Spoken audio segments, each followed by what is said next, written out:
আজি এয়া শেষৰ দিনটোত মানে ৩ নম্বৰ দিনটোত এয়া নামঘৰলৈ বুলি ওলাইছোঁ। লগতে আমাৰ কীৰ্তি ছাত্ৰ ছাত্ৰীসকলক সম্বৰ্ধনা অনুষ্ঠান আছে।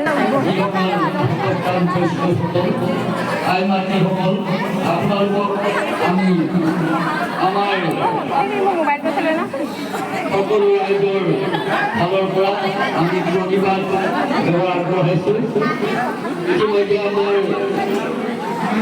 এই যে ছাত্ৰ ছাত্ৰীসকলক সম্বৰ্ধনা অনুষ্ঠানটো আমি আগবাঢ়িবলৈ লৈছোঁ।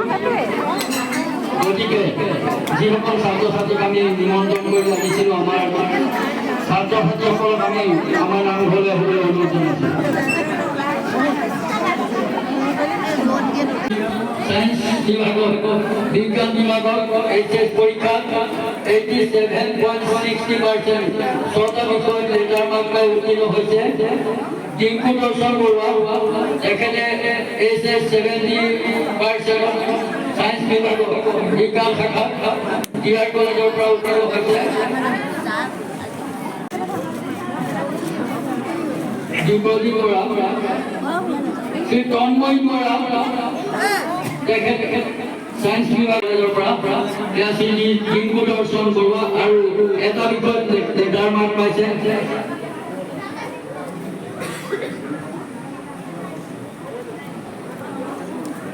শ্ৰী কৌস্তৱ বৰা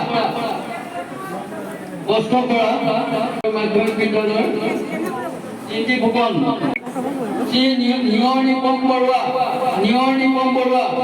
এয়া নিয়ৰ নিপম বৰুৱা, শ্ৰী কৌস্তৱ বৰুৱা অৰ্গানিক কলেজ 70% পাইছে আৰু পলিটিকেল সায়েন্সত তেখেতে লেটাৰ মাৰ্ক পাইছে। কৌস্তৱ বৰুৱা অৰ্গানিক জুনিয়ৰ ছেকেণ্ডেৰীৰ পৰা 82.6% পলিটিকেল আৰু political science geography fine arts আছামিজৰ লেটাৰ পাইছে। অংকিতা বৰুৱা, শ্ৰীমতী দীপশিখা বৰা বালিজান উচ্চতৰ মাধ্যমিক বিদ্যালয়ৰ পৰা তেখেতে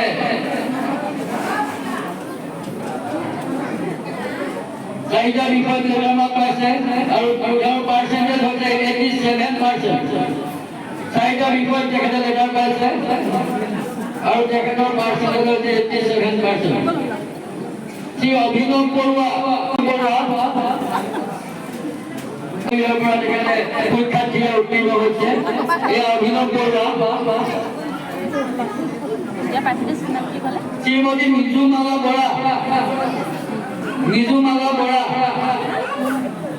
তেখেতে 89.8% পাই বালিজান উচ্চতৰ মাধ্যমিক বিদ্যালয়ৰ পৰা 5টা বিষয়ত লেটাৰ পাই উত্তীৰ্ণ হৈছে। শ্ৰী কপিল বৰা আখিলে জাতীয় বিদ্যালয়ৰ পৰা 69% পাই প্ৰথম বিভাগত বিহু আৰু ফাইন আৰ্টছত লেটাৰ মাৰ্ক পাই উত্তীৰ্ণ হৈছে। শ্ৰী কপিল বৰা, ৰিজিত বৰুৱা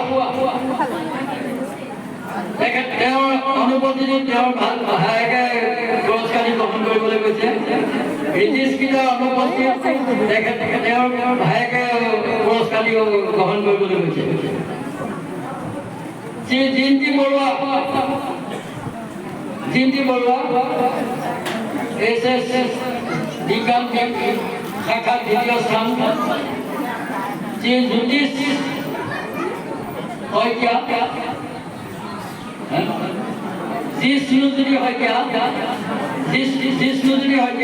মোৰ ভুল হৈ গৈছে। তেখেত আমাৰ গাড়ী গাঁৱৰ আমাৰ ওচৰৰে জীয়ৰী শিল্পা শইকীয়াৰ পুত্ৰ।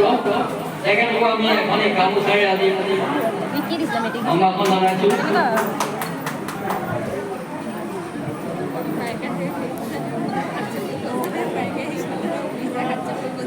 আৰু ইয়াত উপস্থিত আমাৰ পৰীক্ষাত দ্বিতীয় স্থান পাইছে আমাৰ খেলৰ বালিজান উচ্চতৰ মাধ্যমিক বিদ্যালয়ৰ পৰা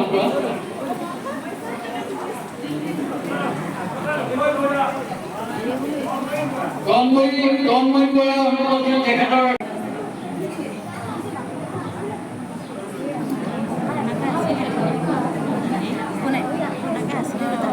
ভাস্কৰজ্যোতি বৰা তেখেতৰ তেখেতৰ পুৰস্কাৰ তেখেতৰ দেউতাক আছে তেখেতৰ পুৰস্কাৰ দি ল'বলৈ অনুৰোধ জনাইছোঁ। ভাস্কৰজ্যোতি দুৱৰা, অজিত দুৱৰাক আমি ভাস্কৰজ্যোতি দুৱৰাৰ সন্মান দি ল'বলৈ আমি আগবাঢ়ি আহিবলৈ অনুৰোধ জনাইছোঁ। এয়া ভাস্কৰজ্যোতি দুৱৰাৰ পিতৃ অজিত দুৱৰা, তেখেতে ফৰকাটিং জুনিয়ৰ ছেকেণ্ডেৰীৰ পৰা SS পৰীক্ষাত 68% পাই দুটা বিষয়ত মেজৰমেণ্ট পাই উত্তীৰ্ণ হৈছিল। ইতিমধ্যে আমাৰ আজি যি কৃতি ছাত্ৰ ছাত্ৰীৰ সম্বৰ্ধনা পৰ্ব ইমানতে আমি সামৰণি মাৰিছোঁ আৰু ভৱিষ্যতে আমাৰ এই অঞ্চলৰ যিসকল কৃতি ছাত্ৰ ছাত্ৰী আমাৰ অঞ্চলৰ সুনাম কঢ়িয়াই আনিবলৈ চেষ্টা কৰিব। আমি তেখেতলোকক অহা বছৰ আমি এটা নতুন পদ্ধতিৰে আমি আকৌ তেখেতলোকক পুৰস্কাৰ দিম বুলি আমি আগবাঢ়িছোঁ। আমি অহা বছৰ প্ৰাইজ মানি আমি প্ৰথম দ্বিতীয় আৰু তৃতীয় তেনেকৈ আমি পাৰ্চেণ্টেজ হিচাপত আমি পুৰস্কাৰ দিম বুলি ভাবিছোঁ, লগতে এখন গামোচা আৰু নামপত্ৰ। গতিকে সকলো ছাত্ৰ ছাত্ৰীক আমি ভাল ধৰণে পঢ়ি পৰীক্ষাত সুনাম অৰ্জন কৰিবলৈ অনুৰোধ জনাই আৰু ভগৱন্তৰ ওচৰত প্ৰাৰ্থনা জনাই ইমানতে আমাৰ অনুষ্ঠানটি সামৰণি মাৰিছোঁ। ধন্যবাদ। প্ৰাঞ্জল বৰুৱা আমাৰ এই ৱাৰ্ডত তেখেতে পঞ্চায়ত নিৰ্বাচনত বিনা প্ৰতিদ্বন্দ্বিতাৰে জিকিছিলে।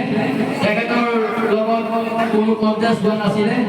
আমি উদীয়মান যুৱক তেখেতক আগবঢ়াই লৈ আহিছোঁ আমাৰ সমাজৰ কাম কৰিবলৈ।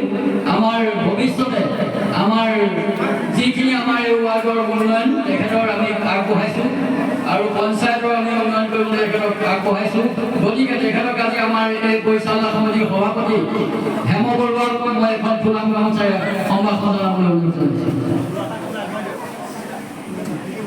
প্ৰাঞ্জল বৰুৱা তেখেতে বিনা প্ৰতিদ্বন্দ্বিতাৰে আমাৰ জয়লাভ কৰিছে আৰু তেখেতক এটি আশীষ ল'বলৈ মই অনুৰোধ জনাইছোঁ। ভকতৰ ওচৰত এটি আশীষ ল'বলৈ অনুৰোধ জনাইছোঁ।